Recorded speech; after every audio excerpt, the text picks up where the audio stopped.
¿Qué tal, chicos? Muy buenos días, espero que se encuentren muy bien el día de hoy. Vamos a comenzar con nuestra clase. El tema es que sí, que no.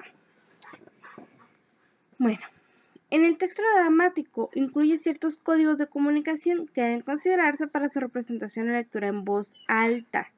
Tal códigos son para los diálogos, los movimientos de los personajes, el tono en el que hablan, así como el vestuario, la escenografía, la iluminación, los sonidos y la música. Cuando ustedes están realizando están ustedes en un texto dramático, lo están convirtiendo en un guión teatral, bueno, hay que tener considerado todo, ¿no? Saber que lo van a representar y que lo van a leer en voz alta, que los demás, que el público lo va a escuchar, ¿no? Tienen que saber lo que van a decir, cómo lo van a decir, si es adecuado o no, qué van a introducir.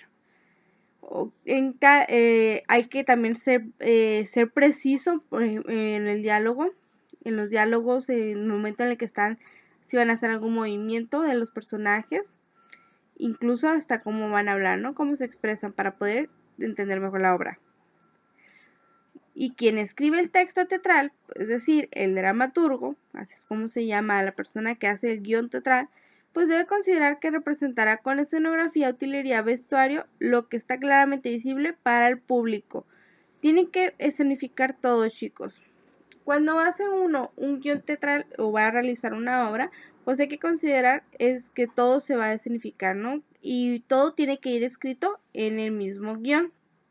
¿Por qué?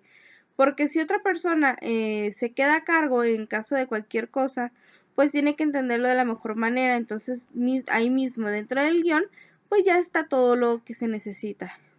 Por ejemplo, en el mismo guión pueden introducir que estará ¿qué escenografía va a ser? No, pues en una habitación. Y en la habitación se va a requerir una cama, unos muebles de habitación y tiene que ser ropa de cama.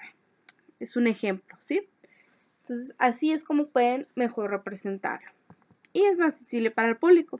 También deben de considerar qué momentos de la historia serán referidos por los diálogos y cuáles deberán representarse. En cada historia tienen ustedes que buscar que a lo mejor no todo se pueda representar, pero un ejemplo. En la historia trata de una chica, ¿no? Que va a la escuela y tiene problemas en la escuela. Entonces, ¿cuáles son los escenarios más fuertes para la chica que están dentro del texto dramático? Pues está la escuela, a lo mejor refiere o se la mantiene con sus amigos en alguna parte, entonces tendrían que representar esa parte y platicar a lo mejor, no sé, cuando fueron al bosque, pero solo una plática. ¿Por qué? Porque a lo mejor no les da chance de hacer tantos escenarios. Por lo tanto, necesitan hacer los escenarios que más se lleguen a representar. Si esos son la escuela y a lo mejor la casa, por ejemplo, pues son los dos escenarios que se realizarán. Pero mientras tanto se podría platicar de los demás escenarios. Cuando fui al parque, cuando fui al bosque, cuando fui aquí, no sé, etcétera. Para poder así mejor dar la impresión, ¿no? Para que al menos el público pueda comprender qué sucedió en otra parte y no en esa parte, ¿sí? Si no, sería muy raro platicar que estuvieron caminando y que se topaban con las ramas cuando están en la habitación. Entonces, es por eso que platican, pues me tropecé con las ramas cuando caminaba por el bosque, pero la escena ya están en la habitación y está herida. Es un ejemplo, ¿eh?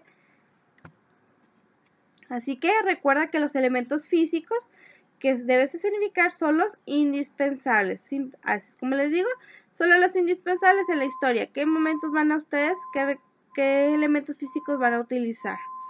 Como elementos físicos podrían entrar lo que es algún instrumento, alguna taza de café en la mesa, un mueble, etcétera, ¿no? Lo que van a utilizar. Hay que significarlos y hay que saber cuáles son los indispensables nada más. Y luego, pues qué lugares son los que deben referir mediante los diálogos siempre y cuando no se repite la historia. Lo que les decía, tienen ustedes que platicar. Entonces, van a ustedes a hacer un esquema de la página 287, tienen ahí un mapa conceptual. Van a ustedes a hacer su texto ahí, como ejemplo. ¿Cuál es el título del texto narrativo? El título de la obra de teatro que a usted le van a dar. ¿Qué tipo de subgénero es el texto narrativo? Recuerden que el subgénero estamos hablando de historia, de alguna de terror, de amor, de ficción, etc. ¿Cuáles son los personajes? Tienen que poner cuáles son los personajes, los incidentales, los secundarios y los principales, y cuáles son las características físicas y psicológicas de esos. ¿Qué anécdota es la que pudieron ustedes rescatar?